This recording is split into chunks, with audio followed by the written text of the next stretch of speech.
During a client dinner, my boss said loudly, "Don't mind her, she's just here to smile and nod." I sat there in shock as they all chuckled at my expense. I didn't argue. I just scheduled a private meeting with the clients later that week, and when they canceled their contract with him to work with me instead, he had to publicly explain why his best account had vanished. I never thought one dinner could change everything, but it did. I had worked my ass off for 5 years at that company. I wasn't some intern fresh out of college.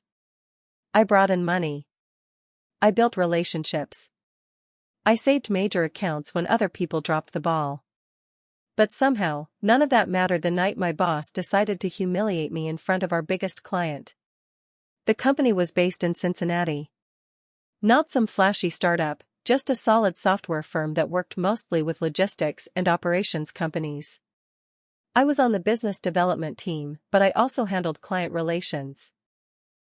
Most of my job was face-to-face, keeping clients happy, making sure they stayed with us, and growing the accounts. Rick, my boss, came in about a year before the dinner. Mid-40s, flashy smile, talks like he's selling you something even when he's not. He used to work for some bigger company out west, and you could tell he thought we were all beneath him. I don't even think he knew half the team's names at first. He always acted like he was too busy for real work, but somehow took credit for everything that went right. From day one, he talked down to me. Not in the screaming kind of way, worse. The smug kind. Like everything I did was just support, like I was there to make him look good.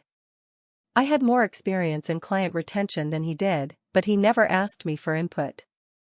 Just told me to prep things for his meetings and then pretended he wrote them himself. I thought maybe I was overreacting. So I stayed quiet. 4 months.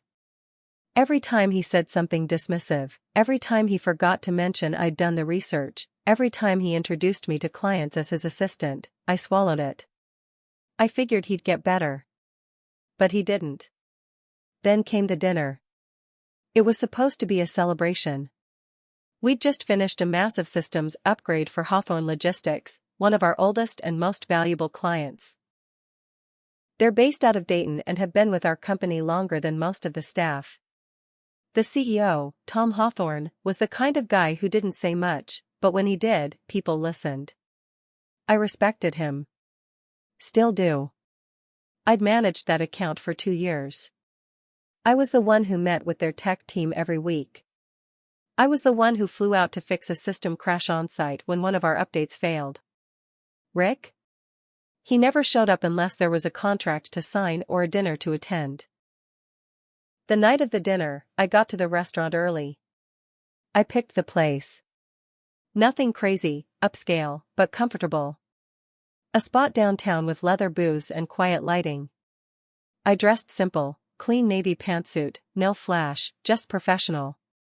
I brought the quarterly performance sheets, the cost savings breakdown, and a few case studies for possible upsells. I was ready to pitch expansion. Tom and his team showed up right on time. They shook my hand, smiled warmly. They knew me. We'd been through the trenches together. 5 minutes later, Rick came strolling in, loud and grinning like some game show host. He slapped backs, ordered a couple of expensive bottles of wine without asking, and started running his mouth like he was the reason they were there. I let it go. I'd seen this show before. I knew how he operated. He'd do the usual small talk, then I'd get us back on track with the numbers.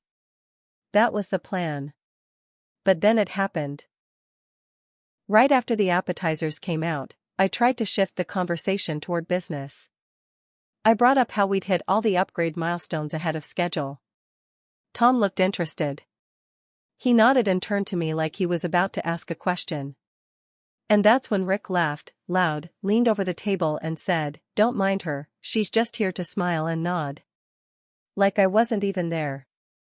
Like I was some decorative napkin folded into a fancy shape. Everyone at the table laughed. Not a full belly laugh, more like that uncomfortable chuckle people give when they're not sure if a joke was okay but don't want to be rude. Tom gave me a weird look, like maybe he was surprised I didn't say anything. I just stared at my water glass. I felt my face go hot. I didn't say a word. Not because I agreed, but because I realized something in that moment. I wasn't going to change Rick. And I wasn't going to wait for someone to stand up for me. If I wanted respect, I'd have to take it myself. The second that dinner ended, I went home and started planning. I already had a small LLC set up on the side, nothing shady, just something I'd created for freelance consulting work when I first started. It had never been used. That night, I dusted it off and updated everything, the branding, the site, the paperwork. Then I sent a message to Tom Hawthorne's assistant. I asked if I could schedule a brief, one-on-one strategy meeting with their core team. I made it clear Rick wouldn't be involved. I framed it as a casual discussion about some long-term planning ideas that I hadn't had a chance to bring up during the dinner. She replied 2 hours later. Said they'd meet me the following Wednesday. I spent the next few days pulling everything together. Data. Visuals. Risk assessments. I went deep. I showed them how they could streamline their back-end systems even more, and I made sure every slide, every chart, had my name on it. The meeting was in their Dayton office. No fancy restaurant. Just a conference room, a whiteboard, and a projector. When I walked in, Tom shook my hand.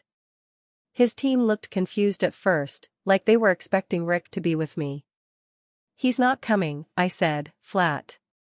We got started. And by the time I finished my pitch, Tom leaned back in his chair and said, "So why exactly are we still working through your old company?" I didn't answer that directly. I just handed him a new proposal, through my firm. And then I left. I didn't hear anything for a week. I went back to the office like nothing had happened. Rick didn't say much to me, probably too busy planning another fake networking lunch. Then, on Monday morning, I got a Slack from our junior data guy. "Did you see this?" Hawthorne had pulled their contract. Within hours, it was all over the office. People were whispering. Rick looked like someone had punched him in the face. He tried to do damage control, but it was too late. The story leaked to the board within 2 days. They made him explain, in front of everyone, why our biggest, most loyal client had suddenly walked, and why that same client was now working with a tiny consulting firm run by his assistant. He stammered through it. Blamed the market. Blamed shifting priorities. I wasn't in the room, but I heard he said I had gone behind his back. The best part? They checked the client record logs. They saw the reports, the calls, the files, all mine. Every damn detail. The board didn't say much publicly. But Rick hasn't been the same since. And I haven't stopped getting client calls. This was just the beginning. After the Hawthorne deal, things moved fast. My firm, which had only existed on paper before, suddenly had a major client and momentum. I hired a contract web designer, a copywriter, and brought in a former coworker who'd left the company 6 months earlier because she couldn't stand Rick either. Her name's Shay. She's sharp, tough, and she remembered everything Rick used to pull behind closed doors. We weren't just a team, we were a threat. Meanwhile, back at my old company, the fallout from losing Hawthorne hit hard. That account wasn't just any contract, it was the company's biggest long-term revenue stream. I heard through people still working there that Rick had gone into full damage control mode.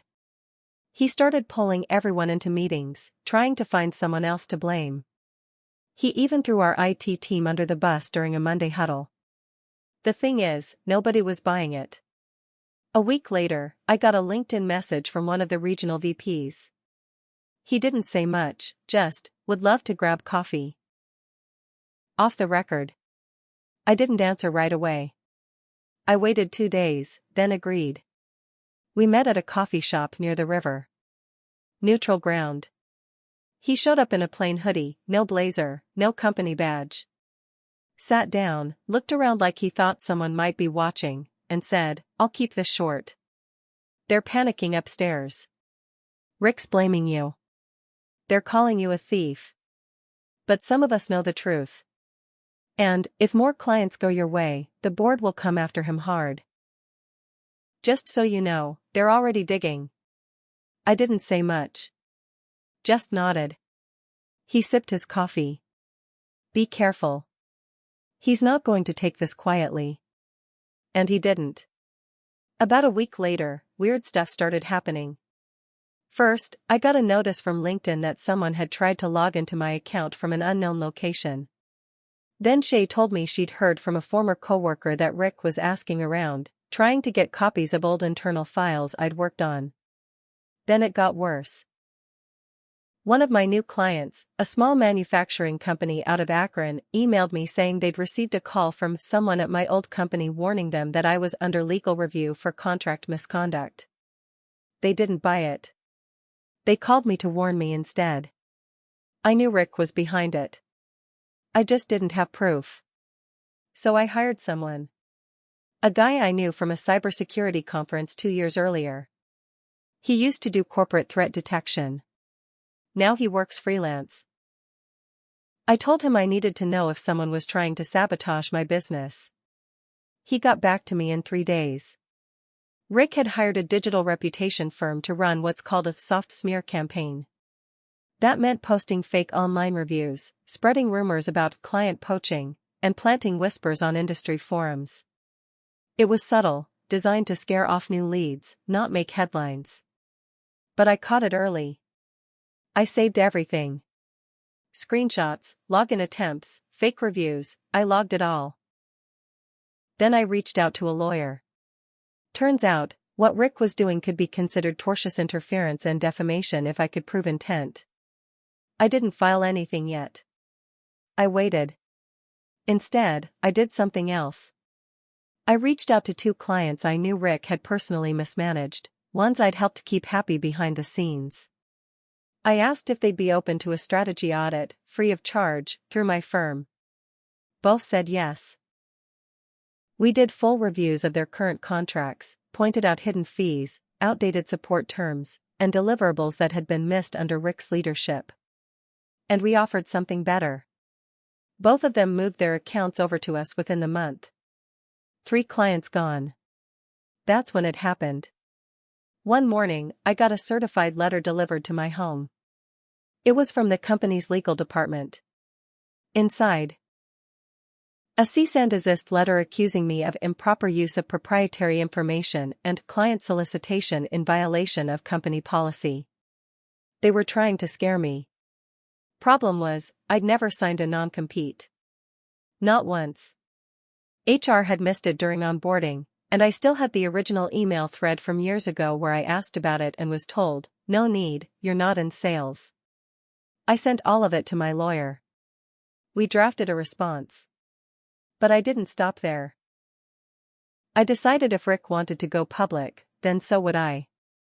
I put together a detailed case study about how my firm helped a logistics company save over $500,000 in 6 months, and I published it online. Didn't name names. But anyone in the industry could guess who I was talking about. It caught fire. It got picked up by a supply chain newsletter, then got reposted on Reddit's logistics subreddit.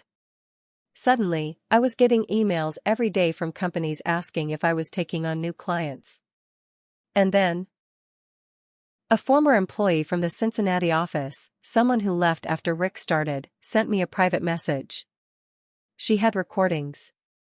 Recordings of internal calls where Rick bragged about cutting her out, meaning me, and laughed about how nobody listens to the girl who just smiles and nods. She sent me 3 audio files. I listened to every second. And I knew, this wasn't just about revenge anymore. It was about making sure no one else ever had to sit through what I did. This wasn't over. Not even close. After I got those recordings, I just sat there with my laptop open, listening to Rick's voice over and over. I don't care what she thinks. She's just window dressing for the client side. She doesn't know the game, let her smile and nod. That's what he said. On a recorded call. With a group of other managers laughing in the background. I stared at the screen, my stomach churning. It wasn't just about disrespect anymore. It was about pattern, intention, and the culture he was building. He was dragging other people into it. Laughing. Encouraging it. I sent the recordings to my lawyer. He went quiet for a full minute after hearing the second one, then said, "He just gave us everything." We started building a formal defamation and interference case. But I wasn't in a rush. I wanted it to hurt when it landed. While my lawyer handled the legal side, I kept growing the firm. And that's when something weird happened. I got a call from an unknown number. I usually ignore those, but something made me pick it up. It was a woman.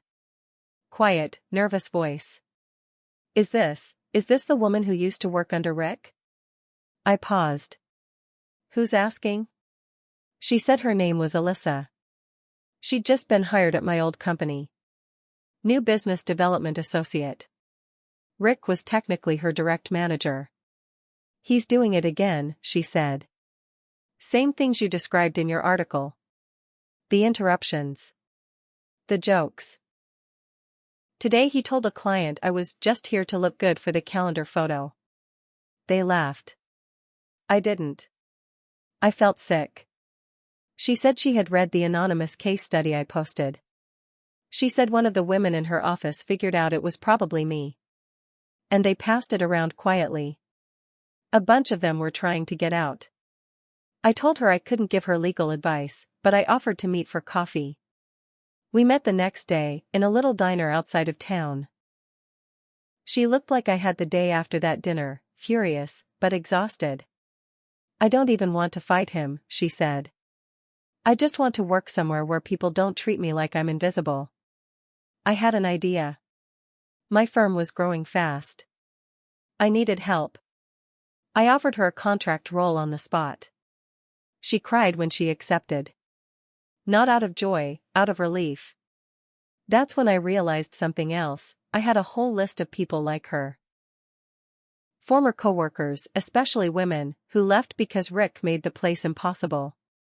One by one, I started reaching out to them. By the end of the month, I had a roster of 6 former employees, all smart, experienced, and all treated like garbage by Rick. We built something together. Meanwhile, Rick must have sensed what was coming, because he started pushing harder. He gave a live webinar for the company's LinkedIn audience, trying to rebrand himself as a leadership mentor. I watched it out of curiosity. He said things like, "Real leadership is about clarity and confidence. Some people just aren't built for it. You have to know when someone's a good support player, not a star." That one hit me in the gut. But the best part? Comments on the live stream were being flooded, anonymously, by former coworkers calling him out. Dozens of them. Most didn't even use their real names, but anyone inside the industry could read between the lines. Then came the biggest twist of all. One of the board members, not just any board member, but the chair of the audit committee, reached out through my lawyer. He wanted a meeting. Private. Off the record. I agreed, but I wasn't going alone. My lawyer came with me. We met in a private room at a business hotel near the airport. The board member looked tired. Like he hadn't slept in days. "I'm not supposed to be doing this," he said, "but we're trying to clean house." Quietly. Rick's under internal review. He explained that several clients had expressed concern about his behavior. That several employees, present and former, had started sending in complaints. HR was overwhelmed. Then he leaned in and said, "We found out he was falsifying performance data on at least 2 accounts to keep his numbers up. We're sitting on a pile of misconduct." He asked me, flat out, if I'd be willing to make a formal statement to the board, off the record for now, to help them build the case to remove him. I agreed. I went home and wrote everything out: the disrespect, the dinner, the clients he tried to sabotage, the smear campaign, the recordings. I gave them names, dates, files. 2 weeks later, Rick was quietly put on leave. They didn't announce it, but people inside the company started noticing. His calendar cleared. His emails bounced. His name vanished from the org chart. But I wasn't done yet. I knew something he didn't. I still had one more move to play. Rick thought he could bury me with silence. That if he went away quietly, he'd be able to wait it out, fix his image, maybe pop up at another company in 6 months like nothing happened. But I wasn't letting him crawl out of this one. The board might have wanted to clean house quietly, but I didn't owe them peace. I owed the people he steamrolled something better, the truth. So I made my final move public. Remember those recordings? The ones where Rick called me window dressing and mocked other women? I didn't post them myself. That would have been messy. But a journalist friend from a business magazine, someone I knew through Shay, was already sniffing around after the Hawthorne switch. I handed him the entire package, the audio, the screenshots of Rick trying to sabotage my firm, the smear campaign data, and my signed statement to the board. He fact-checked everything. And then he ran the story. Front page of their website, the executive who told women to smile and nod, and what it cost him. It exploded. The article laid it all out, the toxic leadership, the faked metrics, the clients who jumped ship, the internal complaints, and the anonymous quotes from women Rick tried to silence. It even included blurred-out screenshots of his Slack messages and parts of the audio transcript. It was brutal. But honest. And it hit hard. The company had no choice but to respond. They made a public statement about taking steps to ensure a safe and respectful environment, and then, 2 days later, they fired Rick. This time for real. With cause. That meant no severance. No golden parachute. He was just gone. But it didn't stop there. The story kept spreading. Industry blogs picked it up. A segment aired on a local business TV show. Recruiters blacklisted him. A few women from his former job started posting on LinkedIn, saying, "Now you all see what we dealt with." His entire reputation was trashed. He tried to fight it, of course. He posted some weak, whiny message on LinkedIn about how cancel culture had destroyed his career. It got ratioed into the ground. No one was buying it anymore. Even his personal website, which he once used to promote himself as a business speaker, got taken down within a week. And while he scrambled to save face, my firm kept growing. Alyssa? She's now leading our Midwest accounts. Shay runs operations. 3 more women from my old office joined us after Rick was fired. One of them told me, "It's the first time I've gone to work and didn't feel like I had to prove I belonged." We didn't just take clients. We took the talent. We took the future. And me? I've been asked to speak at 2 conferences. Not about revenge. About building companies that don't drive good people out. About how quiet disrespect turns into loud damage if you ignore it long enough. But here's the part that shocked even me. 2 months after the article dropped, I got a handwritten letter in the mail. No return address, just my name on the envelope. It was from Rick. It was short. Just a few lines. "You humiliated me. You destroyed what I built. I hope you think it was worth it." I didn't respond. He never built anything. He just stood on top of other people's work. And when he kicked me down, he thought I'd stay there. But I didn't. I stood up. I kept building. And now, when people hear my name, they don't think of someone who just smiles and nods. They think of someone who fought back, and won. Because the truth is, Rick didn't lose everything because of me. He lost everything because of who he always was. I just made sure everyone else finally saw it.